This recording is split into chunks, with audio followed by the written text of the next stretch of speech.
On Christmas Eve, I discovered my stepsister Carolyn had been embezzling my parents' estate, falsifying my medical tests, and bribing my boss to destroy my career.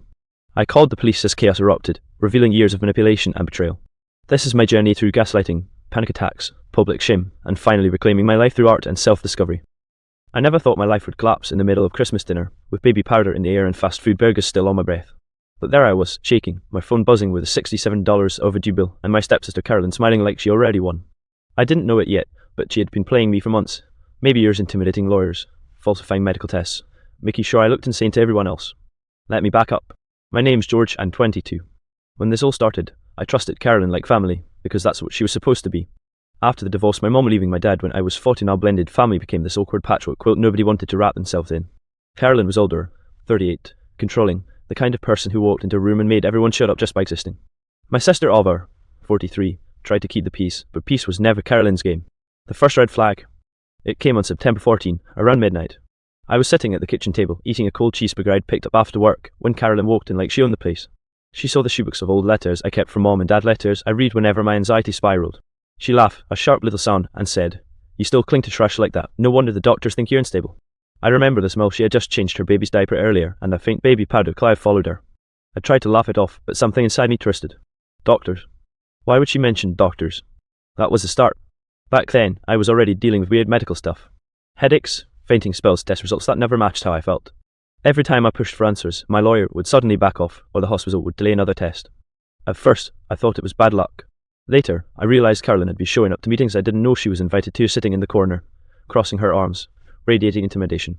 "George," she'd say, "don't waste money chasing ghosts. The doctors already proved nothing's wrong with you." And I started to believe her. That's the part that's still with me. Gaslighting worked so well that I questioned my own memories.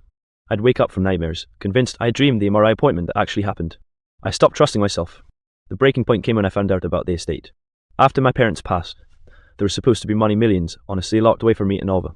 But somehow Carolyn had her hands in it. I only found out because Alva slipped one night after a glass of wine. "She's been moving money around," Alva whispered, her voice shaking. "It's all tied to the lawyers, George. Don't sign anything without me." I wish she told me earlier. By the time Christmas rolled around, I was broke, anxious, and one missed paycheck away from homelessness. I'd lost my job after my boss started acting strange. Later I'd find out he was on Carolyn's payroll, literally receiving bribes to sabotage me. Even my co-workers looked at me funny. One guy, a suspicious sort named Liam, pulled me aside and said, "Man, I don't know what's happening, but you should watch your back. People are talking." People were more than talking. When I went to the grocery store one night, the clerk scanned my items and paused, squinting. "Hey, aren't you that guy from the news, the one suing his family?" Everyone in line turned to look at me. I wanted to disappear. That Christmas Eve, I walked into Alva's house with my heart pounding. The tree lights glowed, the table was set, and for a moment I almost believed we could pretend to be normal. But Carolyn was there, smug, sipping wine like it was holy water. I kept my shoebox of letters close, hidden under my jacket like armour. I didn't know then, but before the night was over, I'd be calling the police on my own family. And the first spark came when Carolyn leaned over the turkey, smirking, and said, "So, George, tell everyone about your little conspiracy theory. You think the doctors are out to you, right?" The room went silent. That was the moment I realized she wanted to destroy me publicly in front of everyone. And it was only the beginning. Carolyn's words hung in the air like poison gas. Everyone froze, forks mid-air, wine glasses trembling in hands. Alva shot me a look, the kind that begged me not to react. But how could I not? My chest tightened, and I could feel the start of a panic attack. "That's not what I said," I muttered, though my voice came out weak, almost guilty. Carolyn grinned wider. "Come on, Georgie, you told me the test results were fake. You told me the hospital was lying. Don't act like you didn't." And here's the thing, she wasn't entirely wrong. I had said those things, but only after months of tests that contradicted each other, results disappearing from my online portal, doctors suddenly misplacing my files. I'd said it in desperation, in private, and now she was weaponizing my words in front of everyone. After the divorce, I'd learned to shrink myself. Dad used to say, "Don't make trouble, George, just blend in." But blending in felt impossible when my own family was building a case against me, painting me as delusional. 2 months before Christmas, I had sat in a lawyer's office downtown at 11:43 p.m, fluorescent lights buzzing above me. My case about delayed treatment and falsified medical results should have been straightforward. But Carolyn barged in uninvited, standing in the corner like some executioner. The lawyer, a man named Peters, looked at her once, then at me, and said, "Maybe it's best we don't pursue this further." I remember blurting, "What the hell? You said yesterday the case was strong." Carolyn smirked. Peters just shuffled his papers, and I walked out into the freezing night air, feeling like the world had tilted sideways. Around that time, work turned hostile. I was an entry-level tech at a local phone company. One day, I noticed my projects kept vanishing from the shared drive, like someone was erasing my contributions. My boss, Mr. Allen, called me into his office. "George, you're slipping. Maybe this job isn't a good fit for you." I felt my stomach sink. but I finished the server migration, checked the logs. He leaned back, smirking. Funny, I didn't see your name anywhere. It wasn't until weeks later, when my coworker Liam pulled me aside, that the truth came out. Look, man, I don't know all the details, but Alan's been meeting with Carolyn. I saw them at the diner on 8th Street late, like midnight. They're up for something. I laughed, bitter. You're saying my boss is conspiring with my stepsister? Liam's face stayed serious. I'm saying you should watch your back. I didn't watch it enough. By the end of November, Alan fired me. Unreliable, he said. Just like that, my income was gone. I couldn't even pay my $67 phone bill. The gaslighting seeped into everything. I'd wake up from nightmares seeing Carolyn standing at the foot of my bed, whispering that no one believed me. I started writing things down in notebooks just to prove to myself they happened.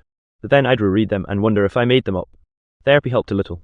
My therapist, Dr. Klein, kept repeating, George, the abuse has rewired your thinking. You need to ground yourself in facts.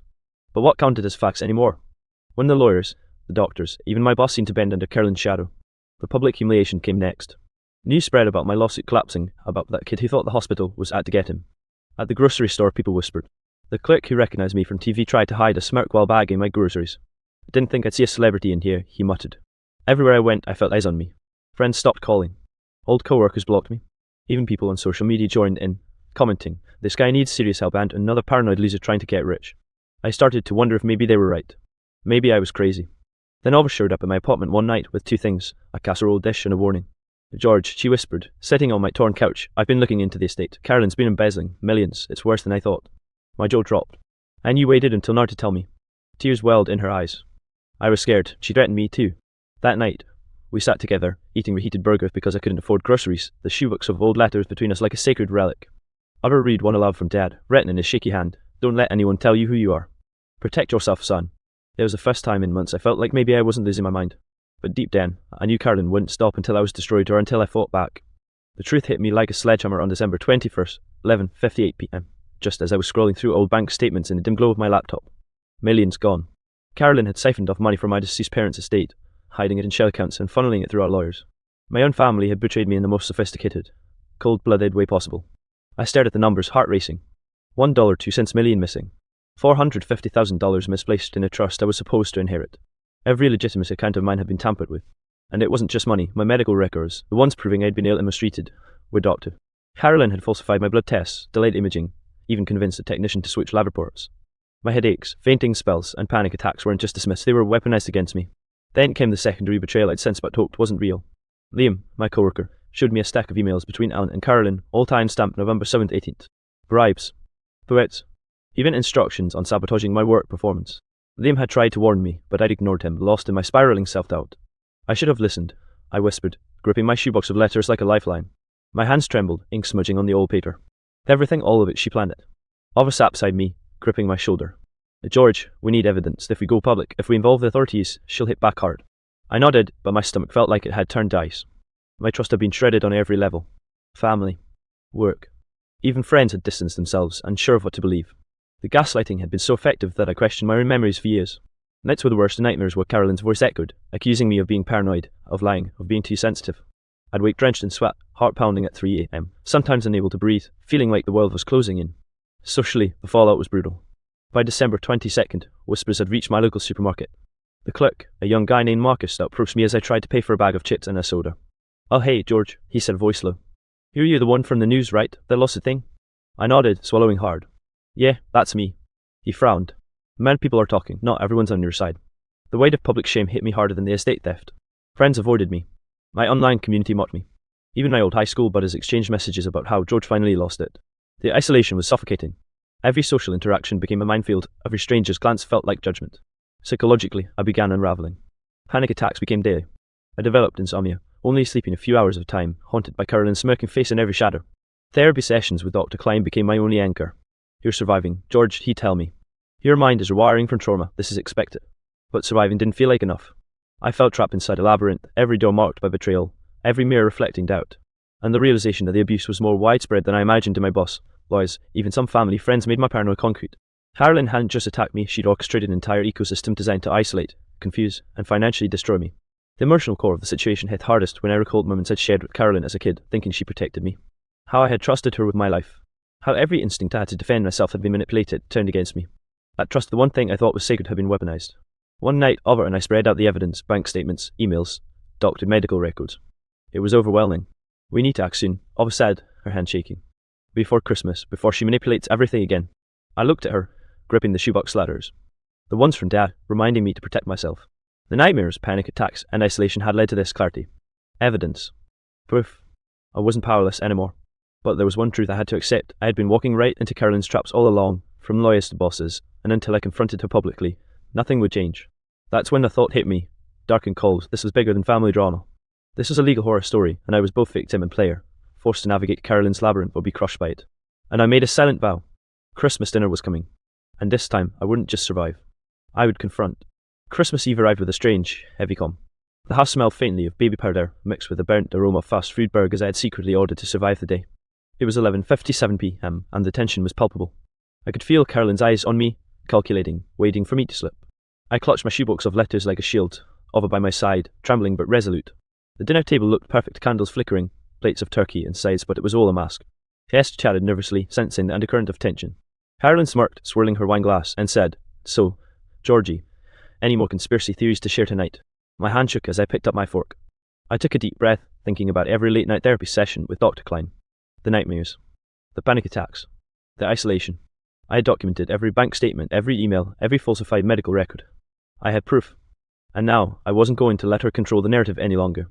"Actually," I said, my voice louder than intended, "I think it's time everyone knows the truth." Carolyn laughed. That sharp, slicing laugh that used to terrify me as a kid. "Oh, please, George, you've been imagining this for months. Stop embarrassing yourself." I opened the shoebox, pulling out a stack of letters and evidence. "No, Carolyn, you've been stealing from Mom and Dad's estate, falsifying my medical records, bribing my boss to ruin my career, and intimidating lawyers to lose my case. It's all here." Gasps erupted around the table. Ov's face went pale, but she gave me a subtle nod she believed me. Carolyn stood abruptly. "You little brat." I didn't let her finish. I pulled out my phone and called the police. 911, yes, I need immediate assistance. There's criminal activity at 432 Willow Lane, embezzlement, bribery, and threats my family is involved. The chaos was instantaneous. Desks screamed. Chairs toppled. My $67 overdue phone bill became irrelevant as officers burst in within minutes. Carolyn tried to shove the evidence into her bag, but Ova intercepted her. "You're not touching anything," Ova shouted, voice trembling but firm. Carolyn lunged at me. "You'll regret this." But the police had her restrained in seconds. My stomach heaved, adrenaline spiking, as I watched the woman who had haunted my nightmares being handcuffed. Neighbours peered through windows. I felt the weight of every whisper, every judgment, dissipate as justice finally entered the room. One of the officers approached, reading from a warrant. "Carolyn Harding, you are under arrest for embezzlement, fraud, and intimidation." The room went silent. Carolyn glared at me, hatred burning in her eyes. "This isn't over, Georgie. You think you've won?" I finally exhaled, my body trembling. "It's over for tonight," I said, voice cracking but steady. The aftermath was immediate. Social media exploded. Videos of the arrest went viral. Some neighbours whispered, some cheered. Strangers stopped me on the street, recognizing me from the chaotic Christmas dinner footage. The grocery store clerk, Marcus, nodded solemnly when I bought a bag of chips the next day. "Guess you were right," he said quietly. Even with Carolyn and several accomplices arrested, I still felt the sting of betrayal. The bribes, the gaslighting, the stolen estate had all left scars. I had spent years questioning my memory, doubting my sanity. Every panic attack and sleepless night was a reminder of how carefully Carolyn had orchestrated my destruction. But in the chaos, I also felt something I hadn't in a long time: power. Clarity. The knowledge that I had survived, and I had taken back control. Ava hugged me tightly after the police left. "You did it, George. You actually did it." I held the shoebox close, the letters from my parents whispering in my mind, "Protect yourself, son." And I realized that I hadn't just exposed Carolyn, I had exposed the system she manipulated. Lawyers, bosses, and acquaintances who had enabled her now faced scrutiny. The network of betrayal was unraveling, and I had survived its center. Even as chaos lingered in the room, the shattered glasses, overturned chairs, guests in shock, I felt the first flicker of relief. But the story wasn't over. Carolyn's manipulations had left me broken, traumatized, questioning every relationship I'd ever had. That night, as I lay in bed, the echoes of screams and sirens still ringing in my ears, I realized the battle was far from done. I had exposed the monsters, but the work of reclaiming my life, my sanity, and my identity was only beginning. And for the first time in years, I knew I was ready to start. The days after Christmas were worse than I could have imagined. The adrenaline from calling the police had faded, leaving me hollow. The house was quiet now, stripped of Carolyn's smirks and the clinking of glasses, but the silence was suffocating.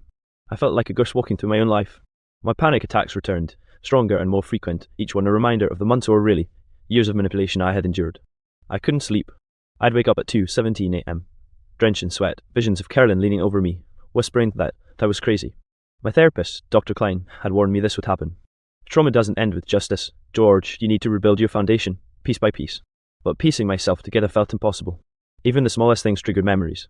The smell of baby powder on a passing stranger made my stomach drop. The taste of a fast food burger, which I had eaten in secret during the Christmas confrontation, now brought back the sound of chairs toppling and Carolyn screaming. My $67 phone bill went unpaid for weeks because even picking up the phone felt like an insurmountable task. Socially, it was brutal. Word of the arrest spread fast, but not everyone supported me. Some whispered that I had overreacted or exposed family issues that should have stayed private. Even my neighbours, once friendly, crossed the street when they saw me.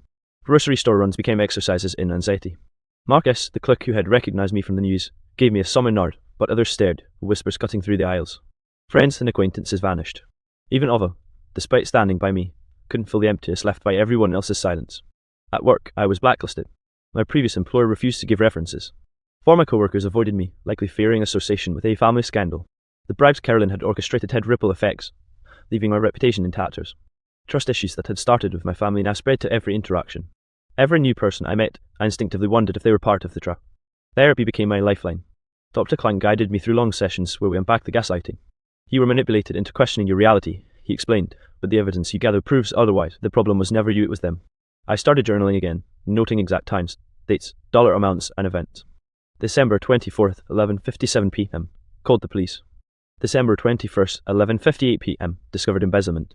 Each entry was a small victory, a reclaiming of memory and truth. But progress wasn't linear. I suffered flashbacks. I sometimes woke screaming, certain Carolyn was standing in my bedroom. Panic attacks made my heart race uncontrollably. One afternoon, I sat on the floor of my apartment, shaking, staring at the shoebox of letters, feeling like I had nowhere left to turn. I questioned my sanity again, despite the mountains of evidence stacked neatly around me. Even social media became a source of trauma. Trolls resurfaced, posts calling me paranoid, delusional, even a liability. Strangers on the street whispered as if I were a cautionary tale. The humiliation stung worse than any financial loss, worse than losing millions of dollars from my parents' estate. One night, Ava brought over a casserole and stayed with me. "You're not alone, George," she said, placing a hand on my shoulder. Her voice was calm, but I could hear her own exhaustion. "You survived her, and that counts for something." I wanted to believe her, but the trust I once had in people was shattered. Every conversation was filtered through paranoia, every smile questioned. I began to notice the lingering effects. My thinking patterns had shifted. I planned everything meticulously, double-checked everything, assumed betrayal at every turn. Carolyn had rewired my brain, and though justice had come, the trauma remained. At rock bottom, I realized something terrifying: the battle wasn't over. Carolyn and her network had been arrested, but the emotional scar she left would persist. Therapy sessions became crucial. I started taking mindfulness exercises seriously, tried grounding myself with art, and even attempted to reconnect with old friends cautiously. Slowly, I began to recognize triggers: baby powder, certain fast food restaurants, even hearing a lawyer's office number, and how deeply they affected me. I was broken, yes, but I was still standing. And for the first time, I understood that healing wouldn't come from revenge or public vindication. It would come from rebuilding myself, reclaiming my autonomy, and finding a path back to trust and joy. The first step toward recovery wasn't dramatic. It was small, almost laughably mundane. I bought a sketchpad. At 22, after all the trauma, panic attacks, and social isolation, I hadn't drawn anything since middle school. The shoebox of letters was still on my desk, now my anchor instead of just a relic of grief. I opened it, reading Dad's words again. "Don't let anyone tell you who you are." I started by sketching abstract shapes, nothing realistic, just lines and shadows. Slowly, the practice became meditative. I'd sit for hours, pencil scratching the paper, feeling my heartbeat slow. The nightmares didn't disappear overnight, but they became less oppressive. Panic attacks came less frequently, and when they did, I used grounding exercises Dr. Klein had taught me. Focus on the smell around me,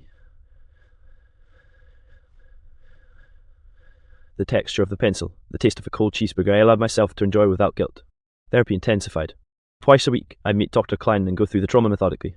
We talked about gaslighting, trust, betrayal, and the rewiring of my mind. I learned to differentiate between reality and the manipulations I had internalized. Journaling became another tool. Each entry was an act of reclaiming memory and self-trust. December 21st, 11:58 p.m. Embezzlement discovered. December 24th, 11:57 p.m. Police called. These timestamps, once a source of anxiety, were now milestones marking my resilience. I also began reconnecting with people cautiously. I reintroduced myself to old friends, explaining briefly what had happened. Most were supportive, some couldn't handle the mess and faded away. I realized that rebuilding relationships wasn't about convincing everyone, it was about creating a circle I could trust. One breakthrough came when I started an online art account. I posted sketches and abstract pieces inspired by trauma, loss, and hope. Comments poured in, strangers resonated with my experiences, shared their own battles, and encouraged me to keep creating. The community I had thought I lost was finding me again, not through scandal or shame, but through honest expression. For the first time, my story felt like a source of connection rather than isolation. Money became less of a stressor as well. I took freelance gigs illustrating for small publications. The $67 phone bill that once paralyzed me became trivial. I could handle it now, because I had learned self-reliance. The estate losses still stung, but I realized that my inheritance wasn't just about money, it was about identity, autonomy, and dignity. Carolyn could steal wealth, but she couldn't steal my resilience. Trust rebuilding was harder. Every time I met someone new, I had to navigate instinct versus fear. But with time, I started allowing small vulnerabilities, sharing art techniques with a classmate, discussing therapy insights with a friend, laughing again without guilt. Slowly, my mind rewired itself not through external validation, but through deliberate practice of self-compassion and awareness. I even revisited the shoebox letters in a new way. Instead of reminders of loss, they became symbols of continuity and love. I framed one for Mom, written in her delicate handwriting, "George, no matter what, you are capable of strength." It hung above my desk, a constant reminder that the past didn't have to dictate the future. Months passed. I joined a local art collective, displaying pieces that reflected my journey through trauma and betrayal. One painting, "Midnight Betrayal," was inspired by that fateful Christmas Eve. The swirls of darkness and light on the canvas drew attention, resonating with viewers who had faced their own manipulations and losses. I realized that creative expression was not just therapy, it was reclamation. By the next Christmas, I was preparing a small gathering of trusted friends. No Carolyn, no chaos, just warmth and trust. I cooked burgers myself this time, laughing when they were slightly burnt. The baby powder smell from my neighbour's baby drifting through the apartment didn't trigger panic, it reminded me of the sensory world I had once feared and now navigated consciously. Sitting at the table, sketchpad at hand, Ava beside me, I realised I had come full circle. I had faced betrayal, gaslighting, financial ruin, social isolation, and near psychological collapse. Yet here I was, creating, laughing, connecting, and feeling my own power return. I reconnected with my true self not through vengeance, not through proving Carolyn wrong, but through art, mindfulness, therapy, and careful rebuilding of trust. Trauma had reshaped me, yes, but it had also revealed a resilience I didn't know I had. I was no longer a victim of her manipulation. I was George, artist, survivor, and finally whole. The shoebox of letters sat open on my desk. I smiled at the familiar handwriting, tasting a faint sense of triumph and peace. For the first time in years, I felt like my life was my